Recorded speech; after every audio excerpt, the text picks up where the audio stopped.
পুরুষদের ক্ষেত্রে সবথেকে বেশি ক্যান্সার ছিল খাদ্যনালীর ক্যান্সার, মহিলাদের ক্ষেত্রে ব্রেস্ট ক্যান্সার। কি দেখলে আমরা একটা রোগীকে শনাক্ত করতে পারবো যে তিনি ক্যান্সারে আক্রান্ত? সাইজে বাড়ছে, আকৃতিতে বাড়ছে, 2 থেকে 3 সপ্তাহ স্থায়ী হয়, সেই ক্ষেত্রে দ্রুত চিকিৎসকের কাছে যেতে হবে। এই সিমটমগুলো কিন্তু আমাদের অন্যান্য রোগের সাথে, রোগের যে উপসর্গগুলো সেগুলোর সাথে কিন্তু মিলিয়ে যাচ্ছে, যার ফলে রোগীরা কিন্তু ক্যান্সারের যে আর্লি সিমটমগুলো সেগুলো ধরতে পারে না। আপনি তাহলে কিভাবে বুঝবেন?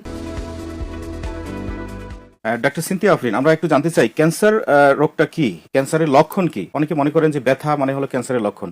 আসলে কি ক্যান্সার হলে ব্যথা হয়? আমরা জানতে চাবো যে ক্যান্সারের প্রাথমিক লক্ষণগুলো কি এবং কি দেখলে আমরা একটা রোগীকে শনাক্ত করতে পারবো যে তিনি ক্যান্সারে আক্রান্ত। প্রথমে আমি একদম সংক্ষেপে বলতে চাই যে ক্যান্সারটা আসলে কি। ক্যান্সার হচ্ছে শরীর আমাদের গঠিত কোষ দিয়ে, যে কোনো কোষে যদি কোনো জেনেটিক মিউটেশন বা কোনো জেনেটিক ম্যাটেরিয়ালগুলো যেগুলো আছে সেখানে যদি কোনো অস্বাভাবিকতা দেখা দেয়, তো যার পরবর্তী ফলাফল হিসেবে সেখানে কোনো অনিয়ন্ত্রিত বিভাজন শুরু হয়, কোষ বিভাজন, তো সেখান থেকে যে টিউমারটা তৈরি হয়, টিউমার বা যেটাকে আমরা চাকা বা পিণ্ড বলে থাকি, এবং সেই পিণ্ডটি যদি চারিদিকে ছড়িয়ে যাওয়ার তার প্রবণতা থাকে, তখন আমরা সেটিকে ক্যান্সার বলে থাকি। তো আমাদের সাধারণ রোগের যে উপসর্গগুলো থাকে সেগুলোই কিন্তু আসলে ক্যান্সারের আর্লি সিমটম।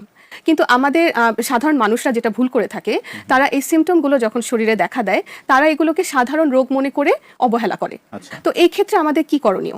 আমাদেরকে জানতে হবে যে কিছু বিশেষ উপসর্গ কিংবা যে কোনো উপসর্গ যদি কোনো রোগীর 2 থেকে 3 সপ্তাহ স্থায়ী হয়, সেই ক্ষেত্রে দ্রুত চিকিৎসকের কাছে যেতে হবে। এবং সেই ক্ষেত্রে আমাদের যে সিমটমগুলো সব থেকে বেশি কমন ক্যান্সারের ক্ষেত্রে আর্লি সিমটম, যেমন রোগী ডায়েট করছে না বা তার কোনো অসুখ হয়নি কিন্তু তার ওজন হ্রাস পাচ্ছে। ডায়েট করছে না মানে ক্ষুধা কমে যাচ্ছে? ক্ষুধা কমে যাচ্ছে না, কিন্তু তার সে খাওয়া দাওয়া করছে ঠিক মতো এবং তার সে কোনো ওজন কমানোর কোনো আর কি পদ্ধতি নেয়নি, কিন্তু তারপরেও তার ওজনটা কমে যাচ্ছে এবং দেখা যায় যে বিগত 6 মাসের মধ্যে তার যতটুকু বডি ওয়েট তার মধ্যে 10% কমে গিয়েছে, কোনো কারণ ছাড়া। তো এটা একটি আর্লি সিমটম। আবার আমরা যদি দেখি যে কোনো রোগীর কোনো কাশি হচ্ছে এবং কাশি তার 2 সপ্তাহের বেশি বা 3 সপ্তাহের বেশি স্থায়ী হচ্ছে এবং কাশির সাথে হয়তো বা রক্ত যাচ্ছে, সেক্ষেত্রে এটাও আমাদের কিন্তু একটি আর্লি সিমটম। এছাড়া ধরেন যে আমাদের যে পায়খানা প্রস্রাব করার যেটা নিয়ম, সেখানে যদি যে কোনো পরিবর্তন আসে, যেমন একবার ডায়রিয়া হচ্ছে, একবার কোষ্ঠকাঠিন্য হচ্ছে, বা অনেক দিন ধরে ডায়রিয়া হয়ে যাচ্ছে, অনেক দিন ধরে কোষ্ঠকাঠিন্যর সমস্যায় একজন রোগী ভুগছেন, অবশ্যই 2 থেকে 3 সপ্তাহ পার হলে সে ব্যাপারে আমাদের সতর্ক হতে হবে। সেটিও একটি হতে পারে ক্যান্সারের আর্লি সিমটম। তো এই সিমটমগুলো কিন্তু আমাদের অন্যান্য রোগের সাথে, রোগের যে উপসর্গগুলো সেগুলোর সাথে কিন্তু মিলিয়ে যাচ্ছে, তো যার ফলে রোগীরা কিন্তু ক্যান্সারের যে আর্লি সিমটমগুলো সেগুলো ধরতে পারে না। সেই ক্ষেত্রে অবশ্যই তাদের সচেতন হতে হবে যে কোনো উপসর্গ তাদের শরীরে যদি 2 থেকে 3 সপ্তাহের বেশি হয় তাহলে সে অবশ্যই একজন চিকিৎসকের সাথে পরামর্শ করবে। কোন ধরনের ক্যান্সারে বাংলাদেশের মানুষ বেশি আক্রান্ত হচ্ছে? আচ্ছা, এটা হচ্ছে যে আমাদের কিন্তু বাংলাদেশের কোনো নিজস্ব, আমাদের বাংলাদেশ, এটা অত্যন্ত দুঃখজনক যে আমাদের কিন্তু বাংলাদেশের কোনো ক্যান্সার রেজিস্ট্রি নেই। তার মানে আমাদের দেশে কিন্তু কোনো ক্যান্সারের ডেটা কিন্তু আসলে নেই। কিন্তু হ্যাঁ, তবে আমি আপনাকে অবশ্যই এই তথ্যটি দিতে পারবো। সেটা হচ্ছে আমাদের WHO, বিশ্ব স্বাস্থ্য সংস্থা, তাদের একটি অর্গানাইজেশন আছে ক্যান্সার রিলেটেড, সেটাকে আমরা বলি গ্লোবোক্যান।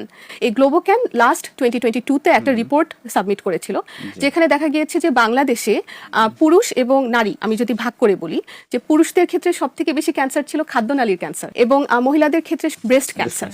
এছাড়া যে ক্যান্সারগুলো সবথেকে বেশি দেখা দেয় সেটা হচ্ছে যেমন ফুসফুসের ক্যান্সার, তো অবশ্যই নারীদের ক্ষেত্রে জরায়ু মুখের ক্যান্সার, হ্যাঁ, কোলন ক্যান্সার, তো এই ক্যান্সার এবং মুখগহ্বরের ক্যান্সার, যেটা অত্যন্ত গুরুত্বপূর্ণ। হ্যাঁ, তো এই ক্যান্সারগুলোই আমাদের দেশে আসলে সবথেকে বেশি দেখা যায়। ক্যান্সার হলে কি ব্যথা হয়? মানে আমাদের একটা ধারণা আছে যে শরীরে ব্যথা, এটা ক্যান্সারের কোনো লক্ষণ কিনা?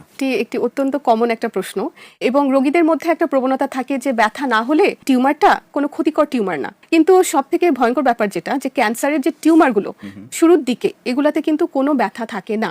ব্যথাহীন টিউমার অথবা বিনাইল বলে বলে নাকি? না, বিনাইন, আচ্ছা, যে কোন, আমি একটু বলি নেই যে বিনাইন যেহেতু কথাটা আপনি বললেন, আসলে টিউমার শব্দটা হচ্ছে একটা ব্রড টার্ম। কেন টিউমার আসলে বিনাইন, আপনি যেটা বললেন বিনাইন অর্থাৎ ক্যান্সার না, নিরীহ টিউমার, এবং যেই টিউমার ম্যালিগনেন্ট যেটা হচ্ছে ক্যান্সার। এক্স্যাক্টলি। তো আপনি যে কথাটা বললেন যে বিনাইন, তো এখন আসলে টিউমার বিনাইনও হতে পারে, ম্যালিগনেন্ট হতে পারে। হচ্ছে দুই ধরনের, আমরা সব টিউমারকে ক্যান্সার আমরা ধরব না। এটা হচ্ছে যে নিরীহ টিউমার আর একটা হচ্ছে ক্যান্সারাস টিউমার। এক্স্যাক্টলি, সহজ ভাষায় যদি আমরা বলি। এবং দুই ক্ষেত্রেই দেখা যায় যে নিরীহ টিউমারের ক্ষেত্রেও ব্যথা হয় না, এবং যেটা ক্যান্সারের টিউমার শুরুর দিকে আসলেই কোনো ব্যথা হয় না। তবে হ্যাঁ, আপনি তাহলে কিভাবে বুঝবেন যে এটা বিনাইন নাকি ম্যালিগনেন্ট? তাহলে আপনি এভাবে বুঝবেন যে সেই চাকাটা যদি সময়ের সাথে সাথে দ্রুত বাড়ছে, সাইজে বাড়ছে, আকৃতিতে বাড়ছে, সেখানে হচ্ছে যে সে দ্রুত ছড়িয়ে পড়ছে, এটা হচ্ছে ক্যান্সারের লক্ষণ। যখনই টিউমারটা আকারে বড় হতে থাকবে এবং তার উপরে চামড়া বা তার স্কিনের মধ্যে কোনো পরিবর্তন আসবে, তো তখনই আমরা বুঝবো যে না, এটা কিন্তু সেই বিনাইন বা নিরীহ টিউমার না, এটা আসলে ক্যান্সার বা খারাপ টিউমারটা। এবং ব্যথার কথা যেটা, যে হ্যাঁ, ক্যান্সারের টিউমারে ব্যথা কখন হয়? যখন সেই টিউমারটা বড় হয়ে আশেপাশের যে স্নায়ুগুলো আছে সেগুলোতে প্রেসার ক্রিয়েট করে, অথবা সেটা হাড়ে ছড়াই গেল, তখন কিন্তু ক্যান্সার রোগীরা প্রচন্ড ব্যথা নিয়ে আসে। কিন্তু সেটা কিন্তু অ্যাডভান্সড স্টেজে। কিন্তু আর্লি স্টেজে আমরা যদি ধরি, কিংবা আমরা যেটা হচ্ছে প্রথম যে লক্ষণটা একটা টিউমার, সেটা ক্যান্সার কি ক্যান্সার না, সেটা কিন্তু অবশ্যই অবশ্যই ব্যথাহীন।